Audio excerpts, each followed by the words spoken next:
She had never lost. Not once. Not in 11 years of competition. Not in 200 documented bouts across 6 countries. Not in front of small crowds.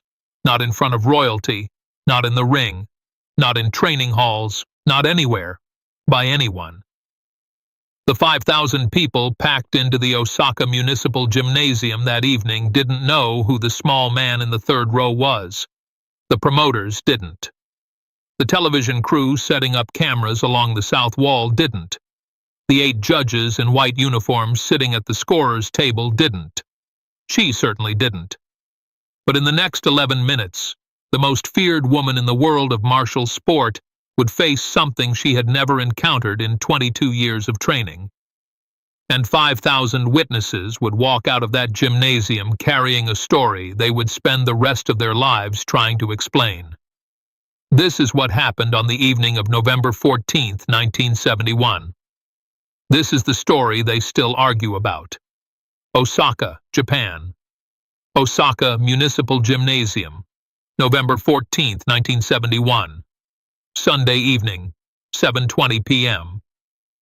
The gymnasium is enormous. Built in 1962 for international athletic competition, it seats 6,500. Tonight, 5,000 have come. The overflow crowd fills every seat in the lower bowl and lines the standing areas along the upper concourse.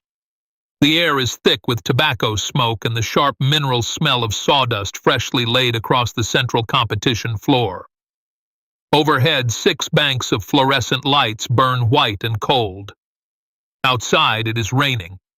Inside, it is loud.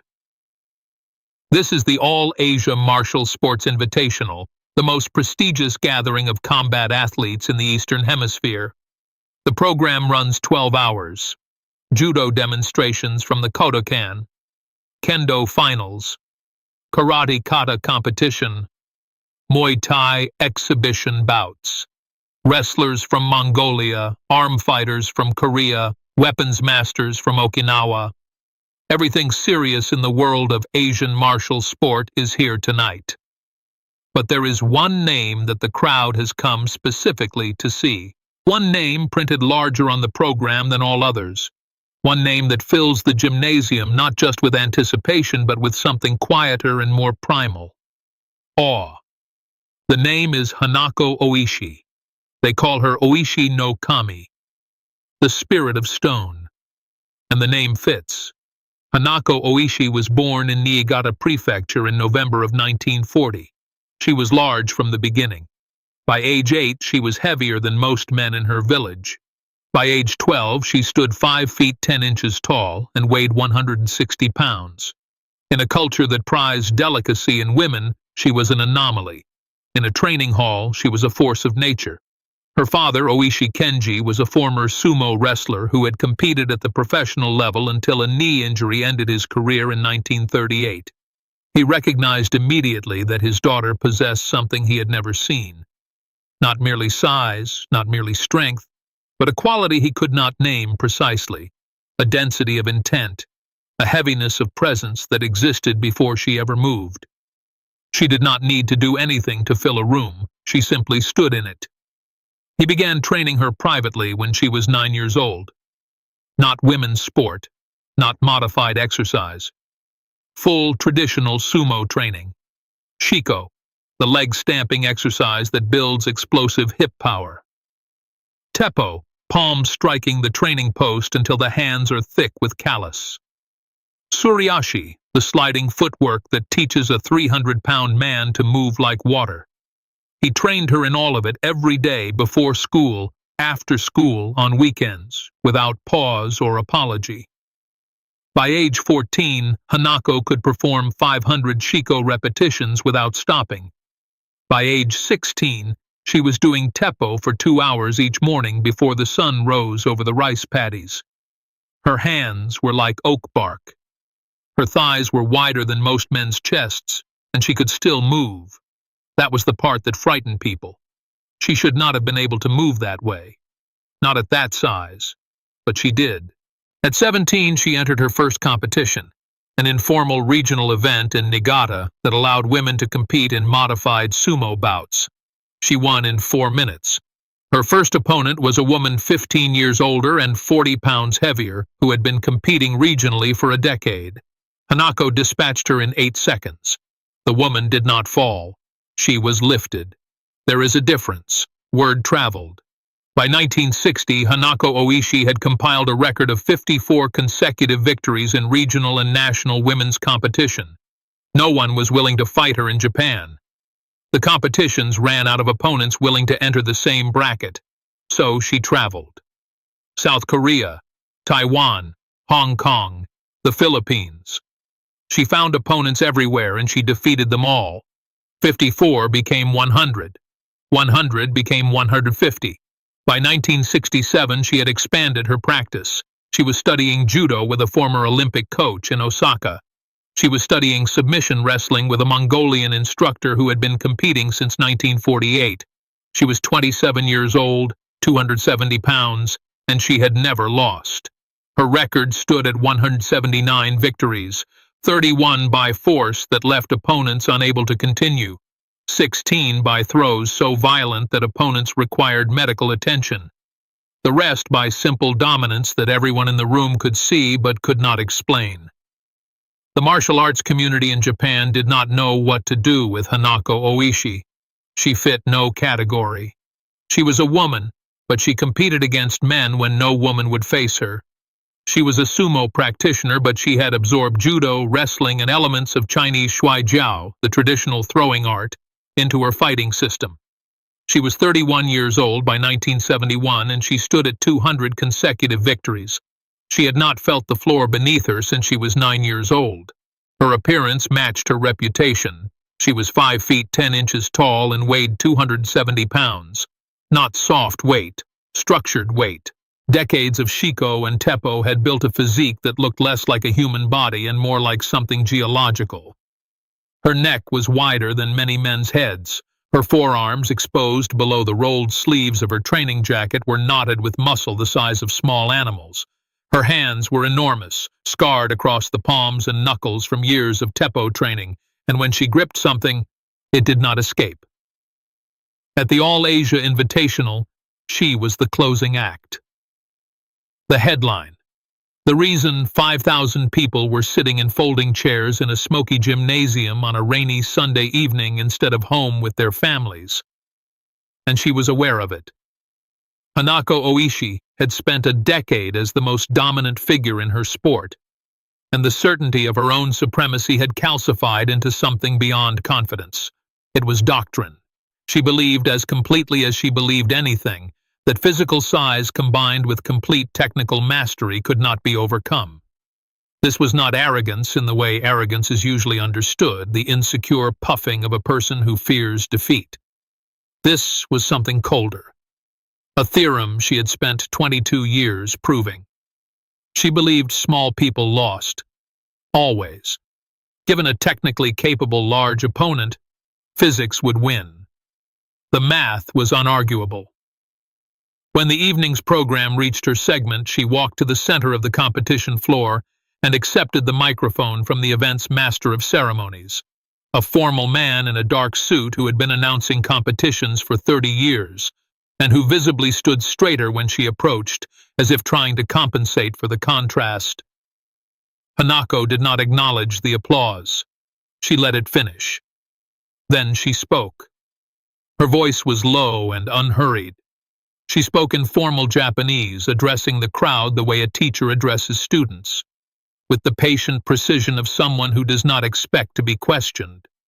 She said she was grateful for the opportunity to demonstrate at such an event. She said that sumo, properly practiced, was the most efficient fighting system in the world because it addressed the fundamental physics of combat, mass, leverage, and center of gravity control. She said that speed was useful but overestimated. That technique without size was incomplete, that a man who could not be moved could not be beaten. The audience listened respectfully. Most of them agreed. She had proven the thesis 200 times. Then she said something that changed the evening. She said she wanted to make an observation about what she had seen in the martial arts world in recent years. A trend she found troubling. She said there was increasing celebration of smaller practitioners who performed impressive athletic feats, fast kicks, acrobatic movements, chain combinations, that were visually spectacular but physically impractical against a prepared larger opponent. She said she had seen demonstrations, films, and exhibitions of what was being called kung fu, Chinese boxing. She was respectful in her language. She said the techniques were interesting to watch. She said the practitioners were clearly athletic and dedicated. Then she said, "But dedication and athleticism inside an inadequate system will always fail against dedication and athleticism inside a superior one. And no kung fu system she had studied or observed had produced a practitioner capable of controlling a resisting, larger opponent in real conditions." The gymnasium was quiet. The statement was clinical, not cruel, which made it land harder. She set the microphone down. There was a pause. 2 seconds. 3. The master of ceremonies began to reach for the microphone to move on. A voice came from the third row. It was quiet. It carried anyway. "I would like to respond to that, if the organizers permit it." The master of ceremonies looked toward the third row. He saw a small man in a plain gray jacket, seated beside a younger Chinese man who appeared to be his companion. The small man was looking at the stage, calm, patient, waiting. The master of ceremonies looked at the event director, who stood at the side of the floor. The director made a small gesture. "Your decision." Hanako Ōishi turned toward the voice. The lights were in her eyes. She squinted. She could make out a small figure. She felt nothing in particular about this. "Speak," she said. "This is an open forum." The small man stood. He was perhaps 5 feet 7 inches. He wore plain clothes, no uniform, no belt. He did not look like a competitor.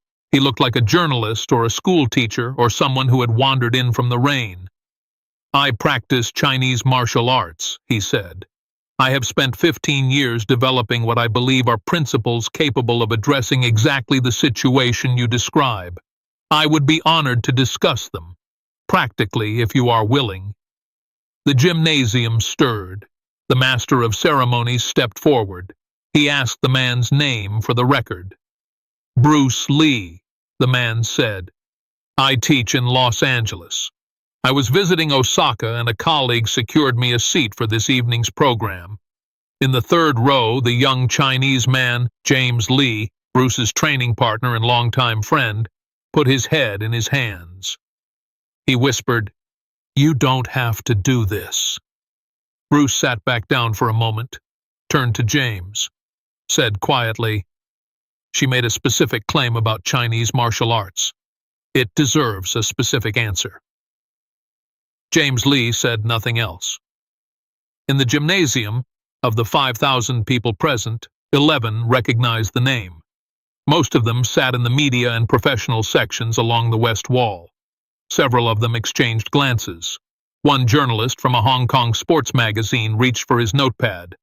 Hanako Ōishi had not seen the Green Hornet television program.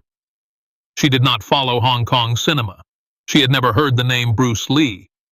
She was looking at a small man in a plain jacket who had just volunteered to be used as a demonstration.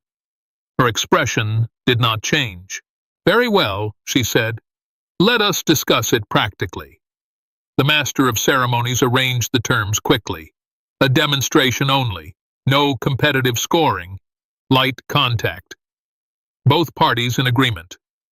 A referee, a former judo black belt named Hanako Ōishi, who had been officiating competitions for 18 years, was brought to the center of the floor.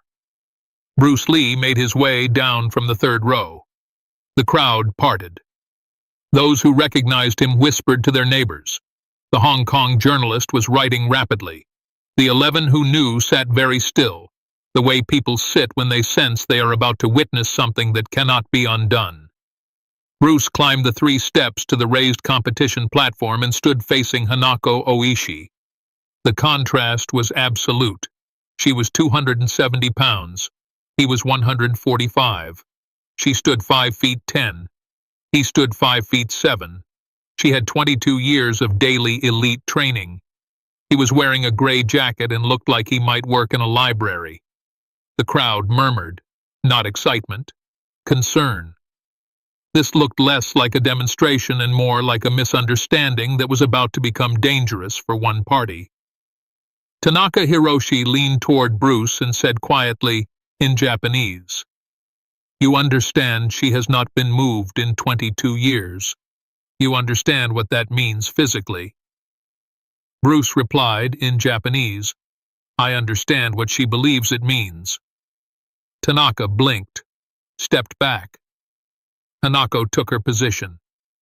Her stance was called Shizen Tai in judo, the natural standing posture, but adapted through decades of sumo training into something uniquely hers. Weight perfectly centered, feet just beyond shoulder width, knees softly bent, arms forward, elbows down, hands open and ready. Her center of gravity was low. Her base was enormous. She occupied space the way a boulder occupies space, not by claiming it, but by simply being impossible to ignore. She did not look threatening. She looked permanent. Bruce stood opposite her. His stance was what Wing Chun practitioners call the Yi Ji Kim Yung Ma, the adduction stance, feet parallel, toes slightly inward, weight centered. But it was relaxed, almost casual. His hands were up at chest height, loose, fingers slightly open, palms not quite facing her. His weight was mobile rather than rooted. He looked like a man waiting for a bus. The crowd's murmuring increased. The karate practitioners in the audience, there were many, recognized Hanako's structure and respected it. They looked at Bruce's stance and saw nothing they could name. It did not look like preparation for combat. It looked like standing. Hanako thought, this will be over quickly. She would not use full force. That would be inappropriate.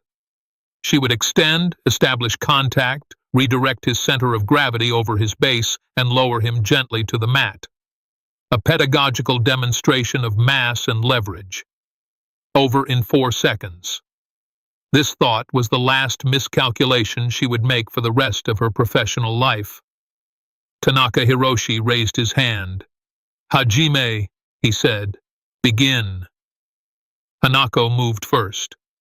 Her movement was called yorikiri in sumo, the force-out technique. She stepped forward with her right foot and extended both arms in a controlled forward press aimed at Bruce's chest and shoulders.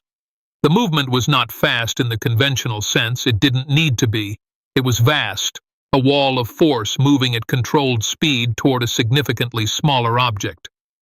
Bruce was not there. He stepped offline to his left, Tai Sabaki, the body rotation principle from judo, but performed with a subtlety that made it look less like a technique and more like a casual adjustment. Hanako's forward press found empty space. Her momentum carried her one step past where she had aimed. She recovered instantly. Her footwork was too practiced to leave her compromised, but she had moved 2 feet further than she intended. She reset, studied him. He had not tried to grab her, had not tried to strike, had simply not been where she reached. She filed this away. She tried again. This time she combined the forward press with a grip attempt, reaching for his left wrist, a classic judo kumikata, the sleeve grip, with her right hand. Her right hand was larger than Bruce's entire forearm. His left forearm rose to meet her grip attempt. Not a block. He didn't meet her force with force. His forearm made contact with the inside of her reaching arm at the wrist, just a touch, fingers light, and redirected her reach by 3 inches. 3 inches was enough. Her grip found air. Her elbow had traveled past him before she could adjust. In that fraction of a second, Bruce's right hand extended, an inch from her jaw. Not contact. A point, made precisely, held for 1 full second, then withdrawn. The 11 people in the crowd who knew who he was understood what they had just seen. That was a straight blast. The chain punch from Wing Chun, the Muk Yan Jong combination. Except Bruce had thrown only one and pulled it at the last possible moment. The gymnasium fell quiet. Hanako stepped back, reset. She was not shaken, but something had registered. She had felt the touch on her forearm. The geometry had been unusual, efficient in a way she had not expected. She decided to apply more pressure. She advanced with a double grip attempt this time, reaching for both lapels in the judo standard grip, Miji Kumikata. If she achieved this grip, the demonstration would end. No person she had ever gripped in this fashion had remained standing. Bruce's response lasted less than 1 second. His right hand made contact with the inside of her right wrist, paksao slapping deflection, and changed its angle by 4 inches as it arrived. His left palm found the outside of her left elbow at the moment of extension, loi gaun sao, the inward controlling arm, and redirected its path by 2 inches. Both her hands arrived at positions 6 inches from where she aimed them. In the window this created, a window that existed for perhaps half a second, Bruce stepped inside her reach, not through it, inside it, where her arms had no leverage, where 270 pounds of mass and 22 years of throwing technique became momentarily irrelevant. He stopped with his right palm 1 inch from her solar plexus. He held it. 2 seconds. 3. The gymnasium was absolutely silent. 5,000 people who had come to see one of the most dominant physical forces in modern martial sport were looking at a 145-pound man in a gray jacket standing inside her reach with his palm 1 inch from a finishing position. Nobody moved. Nobody knew what to say. Hanako looked down at his hand, looked up at his face. He was looking at her with an expression that was not triumph and not mockery. It was something closer to recognition, as if he had found the answer to a question and was waiting to see if she could read it. She nodded. Once. He stepped back, gave her space. The gymnasium erupted. Not the polite applause of an audience watching a formal competition. Something raw. Shock converted into sound. People were standing. The journalist from Hong Kong was no longer writing. He was watching, pen still in hand, utterly arrested. Tanaka Hiroshi stepped between them and looked at Bruce Lee with the expression of a man recalibrating something fundamental. Hanako Ōishi stood at the center of the competition floor for a long moment. She had not fallen. Technically, the demonstration had remained within its parameters, but she knew, and the 5,000 people knew, and the 11 who had known his name from the beginning knew most clearly of all, that something had happened here that statistics did not capture. He had been inside her reach, twice, with clean lines to finishing positions. Both times he had chosen not to finish. This was not mercy. This was instruction. The master of ceremonies recovered his composure and moved to bring the evening to a close. Hanako raised her hand, a small gesture, and he stopped. She looked at Bruce Lee. She said in Japanese, "I made a claim about the limitations of Chinese martial arts against a prepared larger opponent. I was describing principles as I understand them. What you have shown me is that my understanding is incomplete." She paused. She said, "I would like to understand what I am missing." Bruce Lee looked at her for a moment. Then he said in Japanese, "What you have is real. Your base, your control, your structure. They are genuine. What you are missing is not strength or technique. It is a different question." She waited. He said, "You are trying to move me. I am not trying to move you. I am trying to find the moment before the movement. In that moment, mass does not matter yet. In that moment, 140 pounds and 270 pounds are the same. The difference exists inside the movement, not before it." Hanako Ōishi said nothing for a moment. Then she said quietly, "That is a different combat than the one I have been practicing." He nodded. "Yes." She said, "Is it learnable?" He said, "Everything is learnable.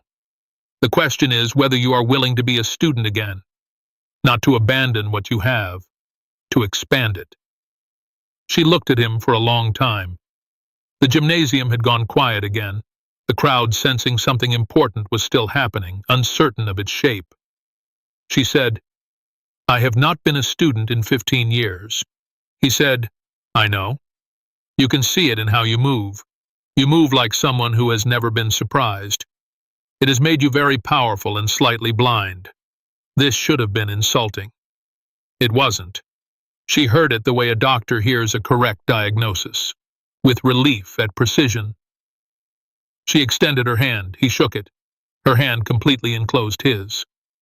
The crowd responded again, steadier this time. The kind of applause that comes not from excitement but from witnessing something that deserved to be witnessed. The master of ceremonies finally spoke. He thanked both participants. He thanked the crowd. He moved on to the closing remarks. In the third row, James Lee exhaled slowly. After the event, in the corridor beneath the gymnasium where the competitors gathered before being escorted to waiting vehicles, Hanako Ōishi found Bruce Lee before he could leave. She was direct. She said, "I want to know how you train. I want to understand the principle of intercepting before movement. I have 22 years of answers. What you showed me is that I have been asking the wrong question." Bruce said, "The question you should ask is not, how do I move my opponent? The question is, where does my opponent's intention exist before it becomes physical? The intention appears first. The body follows. If you learn to read intention, you respond before you need force." She said, "This sounds like philosophy." He said, "All principles sound like philosophy until you practice them until they become reflex. Then they sound like nothing at all. They are just what happens."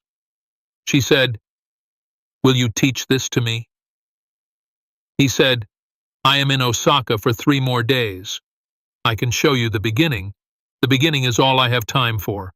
The rest will take you years, and you will find most of it yourself if you start from the right place."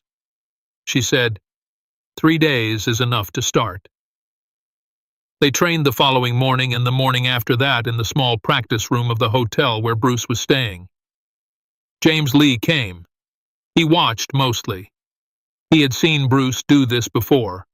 Take a person who was completely formed in one direction and show them the door to a different room. And he knew better than to interrupt. Hanako Ōishi trained in silence. She was a different student than she had been at 9 years old. At 9, she had learned through repetition and the authority of her father's instruction. Now she learned by disassembly. She had to take apart things she had built over 22 years and examine the assumptions underneath them. It was more difficult than anything she had trained before.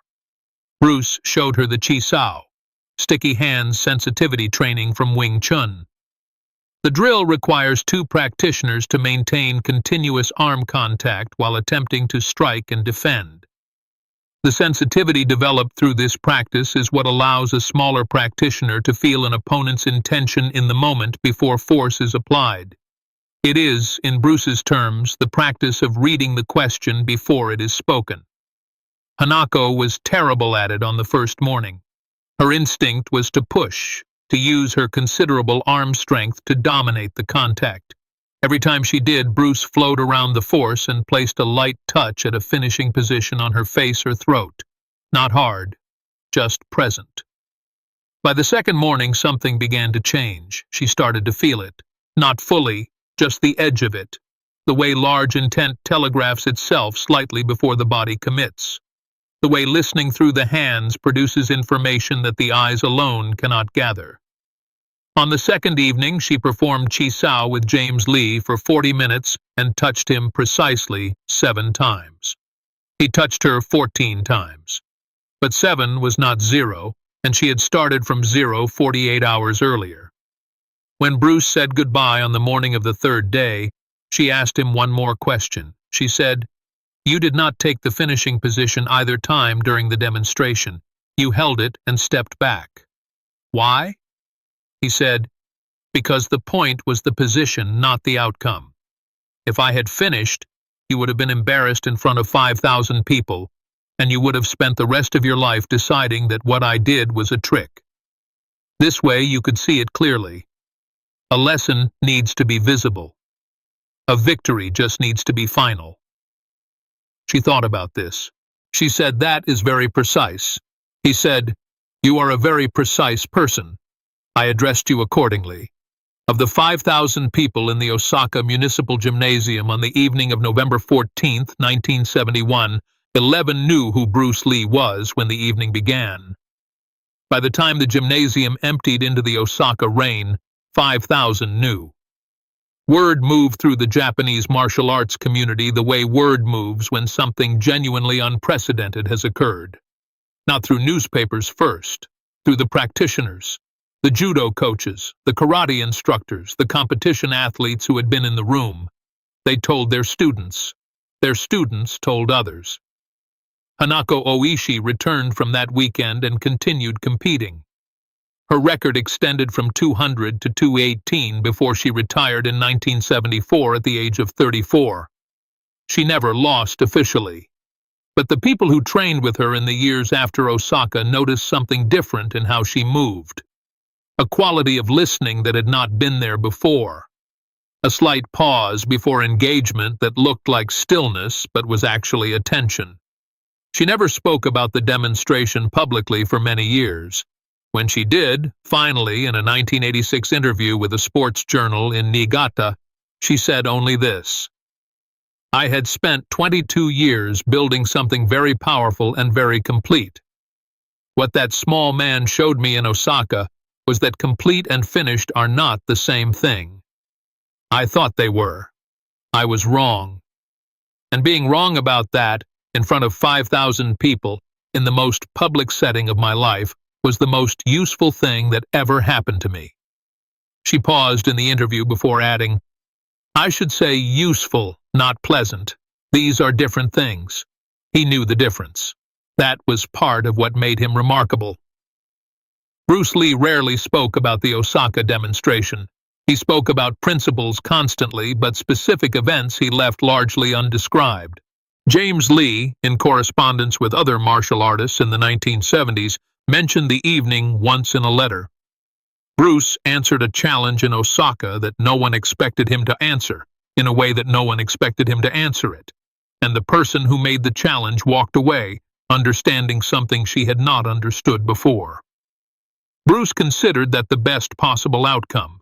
He was right, as usual, which was occasionally irritating. The 11 people who recognized Bruce Lee's name on the evening of November 14, 1971, carried the story for years. Some of them told it accurately. Some embellished. The core of it, though, remained the same across every version. A woman who had never lost in 200 fights challenged the principles of Chinese martial arts in front of 5,000 witnesses. A small man in a gray jacket stood up from the third row, and for 11 minutes, 270 pounds of 2 decades of mastery discovered that the question it had been answering was not the only question available. What she said after shocked everyone.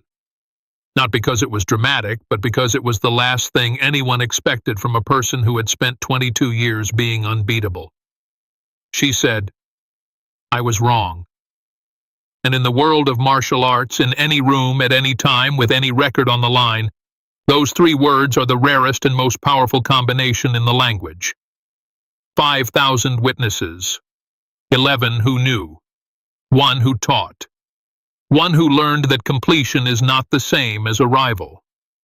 Osaka Municipal Gymnasium, November 14, 1971.